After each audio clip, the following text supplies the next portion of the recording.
ഒരു സാഹസിക യാത്രയ്ക്ക് തയ്യാറാകൂ.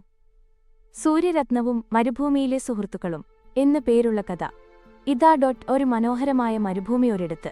സ്വർണ്ണമണൽക്കുന്നുകൾക്കിടയിൽ തിളങ്ങുന്ന ഒരു തടാകവും ഉയരം കൂടിയ ഈന്തപ്പനകളുമുള്ള ഒരു മനോഹരമായ സ്ഥലമുണ്ടായിരുന്നു.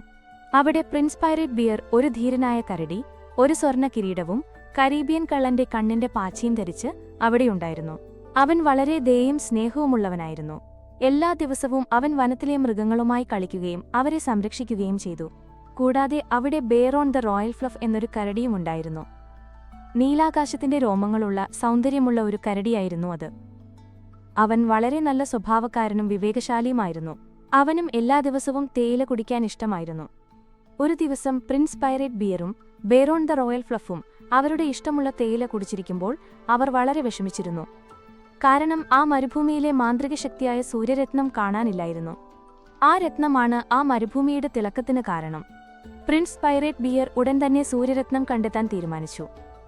വരൂ ബെയറോൺ, നമുക്ക് സൂര്യരത്നം കണ്ടെത്തണം, അവൻ പറഞ്ഞു. ബെയറോൺ ചിരിച്ചുകൊണ്ട് പറഞ്ഞു, തീർച്ചയായും പ്രിൻസ്, നമുക്ക് പോകാം. അവർ യാത്ര തുടങ്ങി. പ്രിൻസ് പൈറേറ്റ് ബിയർക്ക് വനത്തിലെ ജീവികളുമായി സംസാരിക്കാൻ കഴിയുമായിരുന്നു. അതിനാൽ വഴിയിൽ അവർ ആരെയും കണ്ടുമുട്ടിയാലും അവരോട് ചോദിച്ചു, നിങ്ങൾ സൂര്യരത്നം കണ്ടോ? ബെയറോണിന് കാലാവസ്ഥ അറിയാനുള്ള കഴിവുണ്ടായിരുന്നു.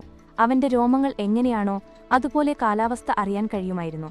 അവർ മണൽക്കൂനകൾക്കിടയിലൂടെയും വലിയ കള്ളിച്ചെടികൾക്കിടയിലൂടെയും നടന്നു പോകുമ്പോൾ അവർ തിളങ്ങുന്ന കാൽപ്പാടുകൾ കണ്ടു. ഇതാ സൂര്യരത്നം പോയ വഴിയാണിത്, പ്രിൻസ് പൈറേറ്റ് ബിയർ സന്തോഷത്തോടെ പറഞ്ഞു. അവർ ആ കാൽപ്പാടുകൾ പിന്തുടർന്നു പോകുമ്പോൾ ഒരു നിഴൽ അവരെ പിന്തുടരുന്നത് അവർ കണ്ടു. ആ നിഴൽ വളരെ രഹസ്യ സ്വഭാവമുള്ളതായിരുന്നു. ആരാണത്? എന്താണ് അവർ ചെയ്യുന്നത്? പ്രിൻസ് പൈറേറ്റ് ബിയർ ചോദിച്ചു.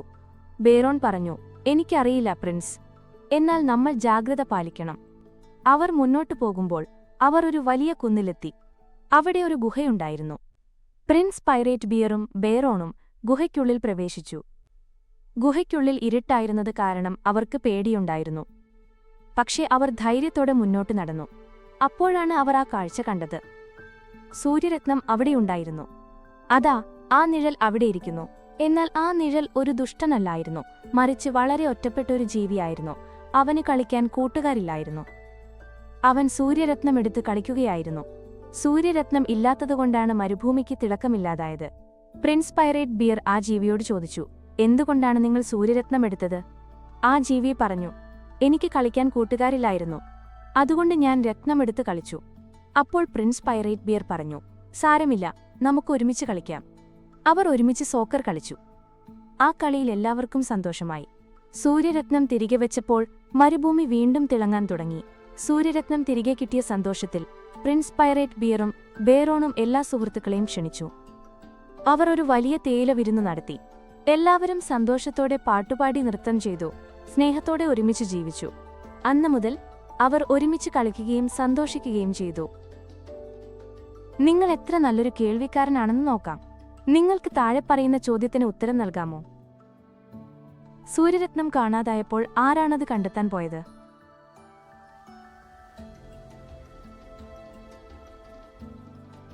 നിങ്ങൾ എങ്ങനെ ചെയ്തു എന്ന് നോക്കാം. ഉത്തരം പ്രിൻസ് പൈറേറ്റ് ബിയറും ബെയറോൺ ദ റോയൽ ഫ്ലഫും. നിങ്ങളൊരു മികച്ച പ്രവൃത്തി ചെയ്തു. ഇന്ന് ഞാൻ ഈ കഥ നിനക്കായി വായിച്ചു നൽകുന്നത് എനിക്ക് വളരെ ആസ്വദമായി. നിനക്കും രസമായി എന്നാണ് പ്രതീക്ഷിക്കുന്നത്.